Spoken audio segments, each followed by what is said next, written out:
ന്യൂഡൽഹി തലസ്ഥാനത്തെ സർക്കാർ ആശുപത്രിയിൽ ബുർഗ ധരിച്ചെത്തിയ മുസ്ലിം യുവതിക്ക് പ്രവേശനം നിഷേധിച്ചതായി പരാതി.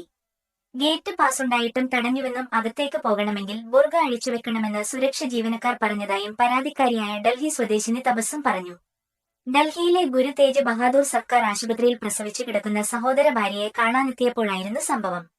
വനിതാ സുരക്ഷാ ജീവനക്കാരാണ് വസ്ത്രംധാരണം കണ്ടു തന്നെ തടഞ്ഞതെന്ന് തബസ്സും ആരോപിച്ചു. എന്റെ കയ്യിൽ പാസുണ്ടായിരുന്നു, പക്ഷേ എന്നെ 2 വനിതാ സുരക്ഷാ ജീവനക്കാർ തടഞ്ഞു. ഇത് ധരിച്ച് നിങ്ങൾക്ക് അകത്തേക്ക് പോകാൻ കഴിയില്ല എന്ന് പറഞ്ഞു. ആശുപത്രിയിൽ ബുർഖ അനുവദനീയമല്ലെന്നും വനിതാ വാർഡിൽ പോലും പോകാനാവില്ലെന്നും അവർ പറഞ്ഞു. എന്ത് നിയമപ്രകാരമാണ് അതെന്ന് ഞാൻ ചോദിച്ചെങ്കിലും വിശദീകരിക്കാൻ അവർ തയ്യാറായില്ല, തബസ്സും പറയുന്നു.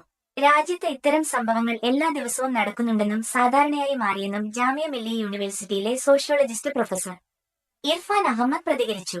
ആദ്യം സ്കൂളുകളും കോളേജുകളുമായിരുന്നു, ഇപ്പോൾ ആശുപത്രികളും പോലും. ഇത്തരം പ്രവൃത്തികൾ ന്യൂനപക്ഷങ്ങളെ അത്യാവശ്യ പൊതു ഇടങ്ങളിൽ പോലും അരക്ഷിതാവസ്ഥയിലാക്കുന്നു.